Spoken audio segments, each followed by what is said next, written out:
Da-da-da-da! We have some new analytics on our podcast, which is called Odyssey House Journals. And Matt, our producer, came up with, we can tell who's watching and listening. And for the first time ever, we have somebody in a foreign country that is the number one viewers and listeners to this podcast. I like it. Any guess? No guess. A Russian man? Well, A Russian man. We do have people in Russia, in Canada. Okay. There was a town that Matt told me showed up with was hundreds of views and listens. Called and the only reason I know is because I worked in Canada for a while, but it's called the Etobicoke. And it's spelled, I can't even tell you how it's spelled when you look at it. And it's a suburb of Toronto. Okay. So I wonder how they heard about it. And then second is, again, Columbus, Ohio. And that for some reason we have just lots of people in Columbus. And then third is Salt Lake City. That was more expected. Yeah, for sure. So anyway. Canada. Yeah, it's interesting, and who knows why somebody watches or listens. We are a podcast all about addiction and recovery, and the goal is to provide hope for you or your loved ones that people do recover. So welcome, everyone, to another edition of Odyssey House Journals. I'm your host, Randall Carlisle. My co-host is Nicole Slack. And our guest today is Josh Workman, who is a person in recovery. Absolutely. Right? Absolutely. Every day. Every day. And that's what it takes. You said that well. You know, the old AA expression of one day at a time is very true for people in recovery. Correct. I fully agree. Do you have to work on it every day? I have to be conscious of myself and my thoughts, my triggers. I just really have to pay attention to myself. That's what keeps me in recovery, sane and sober, acknowledging how I feel as a person, being honest with how I feel and expressing things that need to be expressed to the right people to maybe figure things out. I learned that from Odyssey, so to be readily honest, yeah. And being brutally honest is probably one of the hardest things for all of us in recovery to do. Yes. Would you agree? Yes. Yeah. To be honest with yourself and realize you have a problem and have to work on it, it's brutal. Yeah, I understand, though, that the entire time that I was basically living grandiose was I wasn't being honest. Until the minute that I said things are not okay and they're not all right, and really reached out to Odyssey to, seeing that they're the people that cared. I didn't really have a lot of options. And seeing that they actually cared, to know that they must have known something different than I knew. So I just decided to spill it all. So, and that perhaps there's a better way than the way I've been doing things for a while. For 26 years. So you reached out to Odyssey. Well, this is okay. So it's an odd story. Long story short, I was out of my mind. I was running the streets. I was on the streets for 10 years, a decade before I got into Odyssey. But I had actually been sexually assaulted, and I was out of my mind. I was thinking about harming the other person. It didn't take place, but I was across the street from admissions, and they were doing a walk. It was during the daytime, and they came over. They were like, "We know you're high, but what's wrong with you?" And I just freaked out, and I was like, "I was sexually assaulted." So they sent me up to the University of Utah, took me to the VOA from there, and that was my first time being in Odyssey. So they found me. I didn't find them. Wow. Yeah. What are the odds of being across the street from... Yeah, God works in mysterious ways. I was going to say, what a good place to be across the street from, because they just want to help. Yeah. Yep, I was really disoriented, too. I remember I thought I was on the east side of the road when I really was on the north side. So, yeah, facts. And now you are right in that area still, so that's cool. Yeah, absolutely. I live upstairs at admissions, so... Yeah, it's amazing. When I was walking outside, I remember when I was at the first time I did a program was at the homeless shelter that's right down the street, and far cry from the person I was at that time. And this was probably it was before the 10 years, so about 12 years before that. So And you're still giving back. He still just randomly comes to admissions and helps us and hangs out with us. Yeah. Wow. And helps the clients. 10 years on the street. Correct. Yeah. It was basically being brokenhearted, in all honesty, and not knowing, being at my wit's end, trying to live up to the approval of my parents, being a saver that I am, marrying someone that I should have never married, trying to save her. Just completely confused on my morals, on my personal values, who I was as a person. So yeah, it's definitely been going to the depths of hell to figure out who I am as a person, and it's nice to see light. It's been there for a minute, so. So people often refer to rock bottom. Your rock bottom was being sexually assaulted and disoriented. No, I think that's one that played in many rock bottoms, just not knowing exactly what to do about it, being comfortable with the people that were accepting that they weren't okay, or they were okay with just living the lifestyle they were living. So not finding the right type of people, pro-social people. And like I was saying, when Odyssey had found me, somebody actually cared. They weren't trying to take advantage of me. You know, they weren't trying to get dough from me. Like, they weren't trying to hold a thumb over me. Just right. As something new, something I'd never experienced. So, what was your drug of choice? Heroin and meth, and then it was pretty much anything that you have. It's usually the meth to go out and boost, distill to supply my habit, and then the heroin basically to not deal with my core issues. Pretty much, it was just so I wouldn't have to feel my core issues. So. Well, how long have you been in recovery? I've been in recovery. Well, I've been sober for 17 months. I've been involved with Odyssey House, which it wasn't, picture perfect the first time. Let's see. I got my first taste of cats in 2013, but it was a whole different program. It wasn't Odyssey. It was the beginning of Odyssey when I actually think about it.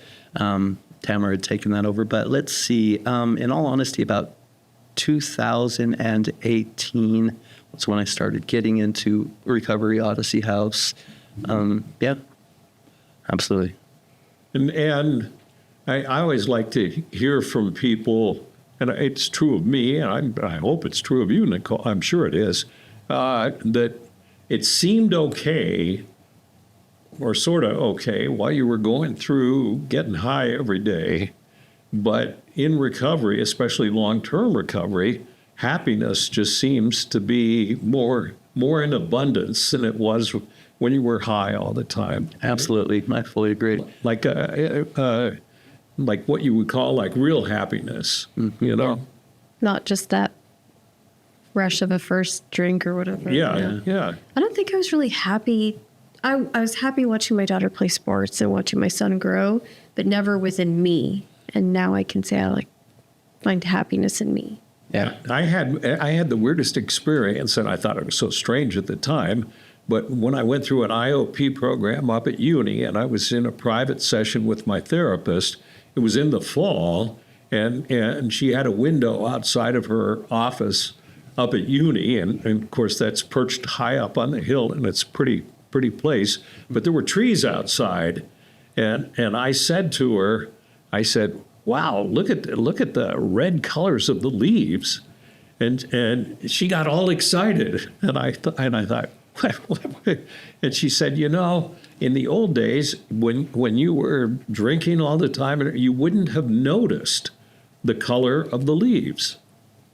That's interesting. And it's probably true, because I never sat around and just took the time to look around and be peaceful and say, well, that's beautiful. Life is beautiful, that kind of stuff. Absolutely. And have you experienced, and to me, it was a slow thing in my sobriety. It was beginning to see things that I hadn't cognitively seen before, and then thinking, wow, that's pretty cool. Yeah, absolutely. Gratitude for the small things every morning. I open my blinds, something my mother taught me, open my blinds and be grateful that I have the place that I do live, having the safety, just the small things. So yeah, I actually try to pay attention to them small things, because they are what get me going in the morning, and they're what keep me going. So yeah, the beauty is all around us, and being grateful for that it's the best part. Yeah, it's the best part. It's the small things, like they say. Did you experience the same thing with sobriety? I think I'm still experiencing it. I'm happier today than I was a month ago. Yeah. Ago before. Yeah, it's slow, but yeah. It is slow, because your brain was sort of numb to all that for a while, which is what you were intentionally doing. So was it hard dealing? I know in Odyssey's program, and probably most programs, they try to bore into your soul, and then you have to share that with a bunch of other people at the same time. Was that difficult for you? So knowing that Odyssey supported me and knowing the maxim, it works if you work it, and trust the process and all these different things. And knowing these were pretty much the only people besides my parents, which they had their own core issues. Odyssey was the only people that I knew I could entrust in. Other people were looking for the answers. I think I was okay with it. I was okay with sharing it. I was okay with being a trailblazer and what recovery looked like, because I knew how bad I wanted it. And, there had to be something there that was a driving force for me to look okay in front of people. So I pretty much put that in my mind, that I wanted to have that impression on other people for them to want to open up and do their thing. It worked well. It really did. So, all the way up to being the supervisor of the house, it worked. It worked wonders. I still have some of them friends today. And so, it works for sure. Just be readily honest. You got to be, if you want a recovery. When I go to admissions and I see people and I talk to them, and I think the number one thing I tell them, and these are the words that I say, you need to kick, piss, and moan. As in, if you're being honest with the way you're feeling, they can help you. You're going to make it through Odyssey no matter what. Even if you stick in there with grandiosity and closed channel, you're still going to make it, but you won't get anything out of it. That was the number one thing, like we started out with, being honest with how I feel and the things that are going on that are wrong, which is continuous. Every day I have to acknowledge myself. I know where the core issue comes from, but being completely honest is the way that sobriety comes out. I wonder why it's so hard for human beings to be completely honest. I don't know the answer to that. I think when I was in Odyssey, I was like, I have nothing to lose. I'm probably never going to see any of these people again. So here is everything. Yeah. Absolutely. Yeah. And that's the way you looked at it? Yeah, I was like, I'll bare my soul. They don't know me. I don't know them. Never going to see them again. So, this is what I did. I chose alcohol over my kids. I did this. Mm-hmm. And then it was so nice to, say it out loud, because now it's out there. And I'm like, and then someone else is like, yeah, I did that too. And I'm like, okay, I'm not the worst human alive. I'm so happy I did that. Precisely. But thinking I would never see these people again. So. Right. And it works. Which might be actually a thinking error in itself. It worked. That's what matters. Yeah. You know what I mean? What are and one of the things that the program works on is identifying your triggers. Okay. What are your triggers? My triggers, I'd have to say my family, my parents are triggers for me. Let's see, main triggers. How are your parents triggers? So my parents are triggers. So, of course, I'm going to justify for them right off the bat. But my parents are triggers because they are still within their core issues. They still have their thinking errors. They're still, they do smoke marijuana, which is something that I know I can't personally do. I do my best not to judge them on that. But my parents are triggers because of the lifestyle that I had growing up with them. And I think mainly because their behaviors they're not willing to acknowledge or move forward with. So when I'm around them, it's a tense situation. And as human beings, we have habits. We're simple. We've created habits. It's kind of like a triangle of toxic behavior. So my parents are for sure triggers. I just visited with them. Now they're definitely not going to see this podcast. Okay, so I just visited with them. There's things that I still fear when I'm with them, and it's the same mentality that they do carry on with. Have you told them that they're triggers for you? I have. They usually tend to try to downplay it. Sure. They try to usually justify it by the change that they did make in their life, which, one of the main things I learned when I did come to Odyssey was that, drugs are just a solution for deeper things that we deal with. They're always going to be them. They just get older, and I love them to death. I mean, sure, they love me as well. It's just when we get together, it's real toxic. What did they think about? I would think it'd be hard to be parents and know that your son is out on the street for 10 years. Yeah, they did their best to cope with it. I don't know what their deep-seated, shame, fears. I don't necessarily know all those things. That's their problem. Yeah, correct. And that's what I have learned is to separate it. That's where the toxic behavior started to end. But I know they did their best that they could with while the situation was going on. At a young age, I was already very, very wild as a kid, and it was acting out behaviors. It was any attention is good attention. So I went for the negative attention, and then that's where all the toxicness comes in. Usually would be I'd get the reprimand that I was looking for. I'd get my mother's attention. So even though it was bad, it was good. Yeah, exactly. And I learned different behaviors. And, when it comes to relationships with my parents, I pretty much just tried to stick to my values. And maybe they'll take, the pride that my dad does have, maybe he'll take some of the stuff, the examples that I set, and maybe not. And I don't, either way, I'm good with it. But, there's always a driving force why you do what you do. And, I used to always try to have all the answers with him and look good enough for him. But I started to figure out that it was kind of a leverage for them as well. So it's toxic, Randall. Wow. I'm trying to tell you it's toxic. Okay. Now, and you say, okay, because I asked you what your triggers are, and the first one you said was your family. Correct. And so this, just for people who are watching or listening, with the work that you've done in the treatment program, what do you do when you deal with a trigger like that, which you just did recently? Great question. What do you do? Okay, so the trigger is always going to be there, but I've learned to make it so it's a lot smaller than it typically is. The first thing I did was generational research on my parents, and found out where they came from.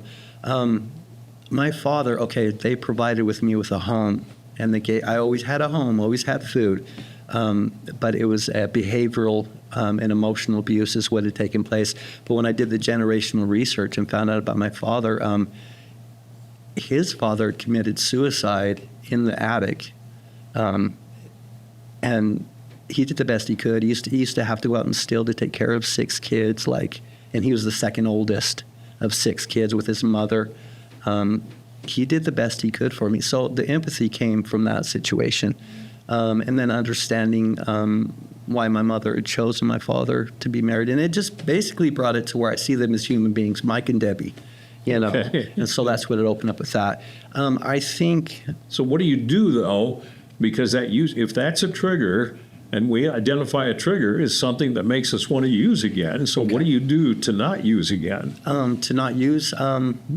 I think when I'm with them, so if I was to be with them and try to manipulate the situation to where I could smoke pot with them, which is usually the beginning of where I'm using heroin eventually, they were respectful this time around. They didn't smoke in front of me, but I would just respectfully ask them not to smoke. They live all the way in Mesquite, so I rarely see them. So that's the situation. And when I do see them, it was nice this time. It's usually... Good. Typically physically, just issues. So, yeah, it turned out well. Yeah, so that's what I do is I plan exactly what's going to take place when I do meet up with them. I meet them at a general location. I make sure that I have something I typically have to do afterward, so I don't have to be, hang out with them. Gotta go, Mom and Dad. Exactly. You have a safety plan? I have a safety plan. Absolutely. Thank you for the word. Absolutely. It's a safety plan. And, it gets a little bit less harsh each time that I am with them. So, good. Yeah. So, what do you want to do with your future? I mean, you speak well. You've done well in the program. Well, I take my time. I plan and I play it like a game of chess. I made sure that I made a basis of recovery first. Right now, I'm working for Local 99, setting up stages. I have no clue, Randall. Usually I get grandiose. I got a 10-year plan and all these different things, but I trip over my shoelaces in the process, and I definitely get grandiose about what I'm doing. So I need to stay humble and think about each step as I do. I'll get better at making steps. When we did in CATS, we did a 1-year, 5-year, 10-year, and it was within getting to know you. And I made it clear I'm only willing to go 2 years this time because I tend to go outlandish. So 2 years at a time is what I got planned. I'm going to do the Local 99 all summer. That's my plan. I'm trying to get myself some implant teeth. I've definitely ruined my teeth. So that's it. I've planned up to that point till January 1st. That's it. I think you're very smart for looking at life like that. Well, thank you. You know, it's. How about you, Nicole? Do you have grandiose plans for 10 years from now? No.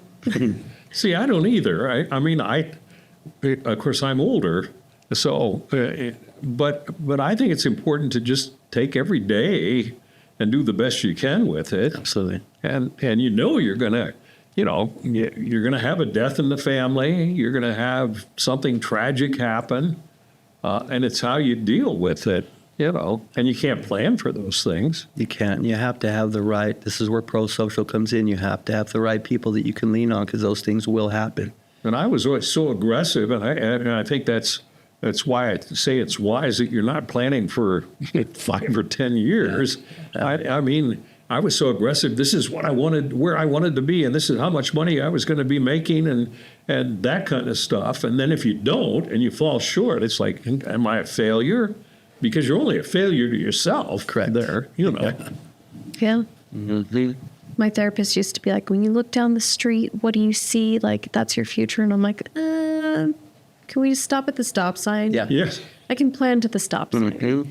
And I'm okay with that now. And I'm like, if that's what you have to do is plan a little bit, then it'll just keep coming. As long as I'm still planning. Yeah. If I stop planning, then we have concerns. I'm like, it doesn't matter that I'm not looking at my 5-year plan right now. Yeah. As long as I'm still looking at a year from now, and then, okay, in a year from now, when I'm looking for a year from now, Yeah. then I'm healthy. And I'll get better at it. You know, trial and error. Within a year plan, I'll learn different things. I'll learn how I do things. You know, there's a lot to learn. Eventually, I'll be to the point where I can make a 5-year plan. You know, but right now, Maybe, or maybe not. Is. You know, is it important to have a 5-year plan? I don't know. I hope so. I hope I can push my limits, but today's not that day. And you know what you just described, the toxicity with your parents being a trigger, and how it's getting better each time. Yeah. Because you have a plan and you know what to expect and everything. So that will get better in the future too. Mm-hmm. You know. For sure. So I'm about to go to their 50th. They're renewing their vows for their 50th anniversary, and I definitely need to plan this one for sure. Yeah, I guess. In Mesquite. Mm-hmm, in Mesquite. Where pot is legal. Yeah. They'll be celebrating. Yeah. Yes. I got to get it passed first, though, with my itinerary, with my AP and pay. Like, there's a lot involved, but I'm pretty sure it'll work out, and I want to make it the best, safest trip that I possibly can. And I want to celebrate that with them, you know, especially being clear-minded. Yeah, that makes a difference. Yeah, it makes a real big difference. And, you know, I still celebrate my parents. You know, I still love them. How do you feel? Nicole was saying you help a lot at admissions, okay? And for people like in Etobicoke, Ontario, who are watching, admissions is the first step where people come into Odyssey, which is a highly structured program and people consider it tough because we try to bore down into why you're numbing yourself, not the fact that you are numbing yourself. That's a given already, and it's sort of a given that for the most of the people who come into the program that they're not going to be getting high while they're in the program. So the key is to find out why. And so admissions is the first step. And when I first went into a program, I don't know how you were, I was scared out of my mind. Oh, yeah. I didn't know what to expect. It was like strange, and people are asking me, how much do I consume drugs? How much? What kind? Do I think about suicide? They're asking you stuff right off the bat, and it's sort of like, holy. You know, so your job is to sort of put some of these people at ease, right? Absolutely. Especially, it always works out the right time when I show up there and there's people. I probably should do it more often. I do show up a good amount, but I love being there with Kenny. Yeah, putting them at ease is and letting them know what to expect, the things that worked with me, finding out which house they're going to, just trying to make them as secure with the situation as they can. And they typically do ask me that question, how long is it going to take for me to get out of the house? And I usually tell them, as long as you're honest, everything will work out just fine. You'll be when you need to be. They usually try to go for the 3 months. I ease them any way I need to, Randall, but I make sure that they understand that they're in the best place they can be. And when they usually think about jumping ship, I kind of do the comparison. I'm like, okay, so let's think. What'd you just come from? Now let's think. You're going through this. You're going to go through this adversity. Right. It's short-term pain. You'll have long-term pleasure from it. I'm like, you just endure it. Like, you'll be fine. I make sure they understand that it's a program of adversity, first and foremost. They'll learn how to run the house. They'll start with dishes. They'll end up running the entire house. And that all they do is focus on the level that they're on right then. You don't think about the level you're just on or the one that's ahead of you. Get the most out you can of that level. So I just basically just let them know the levels and, the best I can to inform them, because being ill-informed is probably the biggest thing that would scare somebody when they did missions. I liked your attitude about I'm here for as long as it takes, and I'm not in any rush, because that is one of the first questions is how long is the program? And your answer is excellent, because it'd be like using your comparison. You're on the street for 10 years. Mm-hmm. Okay, now if I told you that in 1 year you could work on stuff that you wouldn't have to be out on the street ever again, is 1 year investment, not that you've had to do for a year, but is a 1 year investment worth it so that you don't go out on the street for another 10 years? Absolutely. Send it. It was well worth it. Well worth it. The entire time that I've done Odyssey, even going out and doing the relapse piece that I did do, and understanding what I had let go, everything that came from that, it all worked out as long as I continued to press forward with understanding, learning, not failing, but learning. So, it's continuous. And studies have shown that the longer a person is in treatment, the better their odds of long-term recovery. It's just that simple. Absolutely. I mean, so if you really were intent on long-term recovery, it shouldn't matter how long you're in treatment. Well, what's the cost of this amazing life after a couple months of your life? Okay, I'll do that. It is just a couple minutes in the scope of life. Yes, it is. But at the time, it doesn't seem that way. Yeah. It's an eternity in the house. Yeah, it is. It's when you're dealing with adversity, you have to refresh your mind every morning and, just hit your pillow at night. Yeah. That's the whole goal for me. But when you hit your pillow at night, the whole thing is when you just look at the grand scheme of things, it's brilliant. When you know what you want, and it does come down to that, is the surrender piece. Yeah. When you know what you want, you'll do anything you need to do. Plus, when you're learning these things in the house, I still have them skills. When I look for jobs, when I carry on with my regular day, when I wake up, these are things that have ingrained into me. Usually I would have a task of maybe 2 things within a day. I can take up onto 8 different tasks and move on, know how to refresh myself, know about self-care. You start to understand how to take care of yourself, so it's well worth it as long as you just have to show up, open your ears, open mind, and show up on time, and you do fine. Well said. Yeah. Thank you for being a guest today. Absolutely, Randall. Thank you. Thank you for all the good work you've done so far. And we all have high hopes for a happy life. I mean, that's all I ever wish when we talk to clients and everything. It's not that you got to be a doctor or a lawyer or anything. I hope you're happy for the rest of your life. Thank you, Randall. I appreciate that. Thank you, Nicole. Yeah. Thank you, John. Thank you, Nicole, for letting me come here, for inviting me. I appreciate it. I'm excited. Yeah. And thank you, everyone, for listening or watching another edition of Odyssey House Journals.